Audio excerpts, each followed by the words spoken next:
to share something with you. That might put me in a very negative light, yeah. Relationships are not my forte. See if someone grabbed up my wife or something, completely different ballgame. I'll walk away from here, and this has been like a therapy session.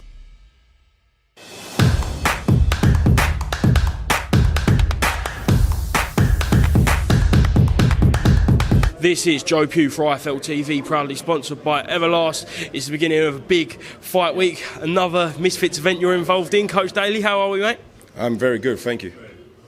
Let's get straight to it then. It's a big week for King Kenny. A tough fight. Just watching Ashley Raksu on the pads there. He looks fast, he looks powerful. A good test for Kenny? Yeah, good test. I mean, there's a lot of people trying to say that my brother's taking an easy fight, but I don't see it like this. I see it as these are the more dangerous fights to have than when we fought Faye Sensei. Because when you fight an experienced fighter, you have to be, naturally you're more switched on against those kind of fighters. Whereas against Ashley, these are the kind of fights where if you're not on your game, he could cause an upset. So we've taken this one more seriously than the Faye Sensei fight, because we don't want no upsets, you know what I mean? So this one we're at 100%, 200% focus. I just spoke to Ashley there and he said that you may be overlooking him, you don't know, but it's building up to that big sort-pappy fight. I think that's the fight you guys want. You've made no secret about that, but it is a case of you really can't be overlooking these fights, because these are the type of banana skin fights, aren't they? Yeah, and you know me, I surround surround Kenny and Deji with my pro fighters. So I will never, ever allow them to go in with the mindset that any fight is easy. You know what I mean? Because that's on me, you know, as a coach. So we're going in there, we see this as the hardest test. That's the way we're seeing it. We're not looking at no salt pappy, you know what I mean? When salt pappy, that time comes, it comes. We're looking at Saturday night. That's what we've been focused on. We've worked hard. My brother's been sparring my pro fighters. And like I always say, when you put them in with my pros, what YouTuber, even Jake Paul, the best ones, are going to fight like my pros? None of them are like my pro fighters. You know, so if Kenny's getting in there with my pros and getting beaten up by my pros, then that's going to prepare him well for when he's stepping into people against his level. With that being said, is there any doubt in your mind that Kenny doesn't do the business on Saturday night? I don't think of losing ever. You know what I mean? If I ever lose, I go home and it's not a happy house in my family household, you know? So I don't like losing. That ain't no winner's mentality. We don't think of losing. That don't enter our mind whatsoever. You do your training, you dedicate yourself, you train hard, and then the fight's easy. I want to get your thoughts on Deji. Deji's back in the gym, just spoke to Kenny, he said he's looking really good in sparring.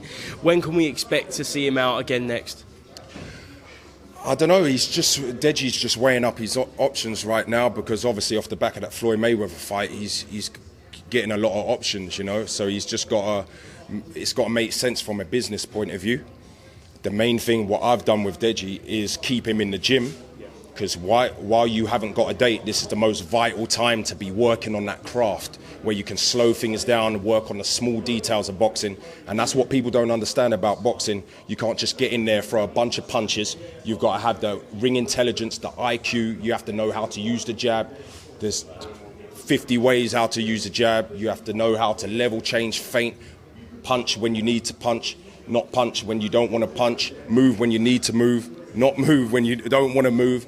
So all these things that people forget, you have to drill on a daily basis. Repetition, and that's what Deji's doing right now. So you're going to see an even better Deji than when we destroyed Fuzi. That Swarms fight's been mentioned a lot. Is that a fight that you think we could see? I mean, I don't like that fight because obviously Deji is levels above Swarms. But from a business point of view, it's a good fight. You mentioned the Floyd Mayweather fight. Did you catch his exhibition with Aaron Chalmers at the O2 at the weekend? I was commentating. Oh, really? Was you? I was commentating on Floyd's fight. So, yeah, to watch him again up close, like that, it's just like crazy at 46 years of age to see the master at work, you know. The event come under quite a lot of criticism. I just want to get your opinion from someone who's there. How did it look? Yeah, I personally think he would have done better fighting my brother or someone like that. We saw when he fought Deji, you know, in Dubai, the build-up, everything, the arena, it was packed. The whole crowd was screaming for Deji. That's the kind of exhibition Floyd should be doing, the ones that have that weight behind their name. You know, as soon as Aaron Chalmers got mentioned, I knew that wouldn't sell out. I knew for a fact that wouldn't sell out. But nevertheless, when Mayweather did fight, it did pack out a bit. And yeah, it was a good night in the end. A night later then in Saudi Arabia, I was there. That was certainly a massive event. What did you make of Jake Paul taking on Tommy Fury? Yeah, I mean, it's great. We can see where boxing's going. The big fights are heading to Saudi Arabia, I'll tell you that now. But I said when this first fight got announced, like a few years ago, nothing changed for me. I said Tommy Fury would win. It's not that I rate Tommy Fury highly. You know, he's a good boxer, but I don't rate him highly as like a future world champion, because I need to see more of him, you know, of doing that. Of fighting better opponents, is what I'm saying. But I always said he's been in the game longer, since a kid.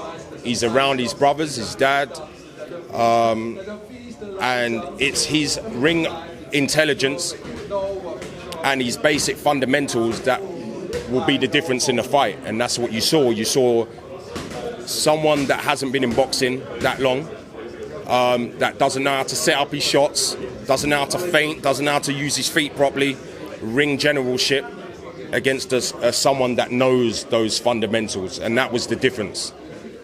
Were you surprised that Jake managed to knock down Tommy in the last round? I was surprised, but obviously when you look back at it, that was Tommy Fury's fault. You know, he came in square, you know, and because he came in square, you don't need to hit someone hard. When someone comes in square like that, you just need to be accurate. And down he went. Obviously he slipped as he went down as well, so that helped as well.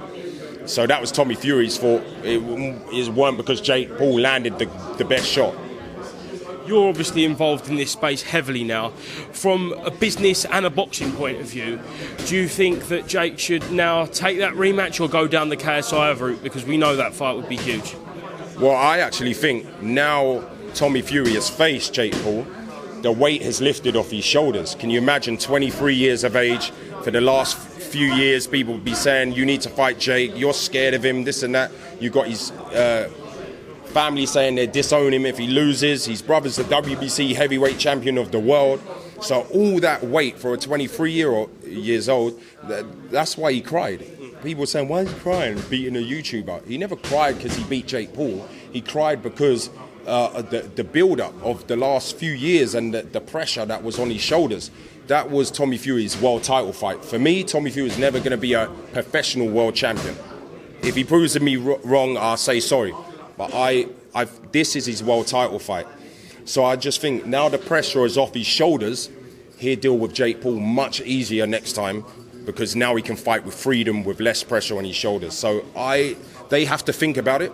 For me, if Jake Paul goes back in there with Tommy, he needs to go back in the gym and work on those small details that I'm talking about, the fundamentals. Because me, it's baffling to me after 5 years that you don't know how to set up your punches, or you don't know how to hold yourself properly as a boxer after 5 years. So for me, he has to really think about what he wants to do next. Maybe it's better to fight KSI next. From Tommy Fury's point of view, then, once this whole Jake Paul chapter is closed, whether that be in the rematch or whether they don't fight again, do you think he should continue to go down this kind of influencer crossover route, or would you like to see him delve more into the traditional boxing route? He can go into the traditional boxing route if he takes it serious. That's what I'm saying. Boxing ain't about just getting in there and throwing your hands. You've got every day work on the small details of boxing. And if he doesn't do that, no, he should stay away from professional boxing. But if he does want to do that and dedicate himself and apply himself in the right way, then why not? Who are we to say he can't go and try, live his dream of being a professional boxer? All it is, don't say you want to fight Canelo yet. You know what I mean? Work on your trade first, and get some experience. last one. Commercially, what's a bigger fight now? KSI versus Jake Paul or KSI versus Tommy Fury? I think against KSI. I said that before the Tommy fight, just because they're both from the influencer world. You know, Tommy Fury ain't a YouTuber, you know. So I think KSI versus Jake Paul, that's the kind of fight that will sell out Wembley Stadium. You know what I mean? Tommy Fury versus Jake Paul is the kind of fight that is more for Saudi Arabia again, or if it was in England, selling out the O2, you know, something like that. So I still think Jake Paul versus KSI is the bigger fight. Daley, thank you very much for speaking to IFL TV. Best of luck with Kenny on Saturday night. Hopefully you do the business. Yeah, sure.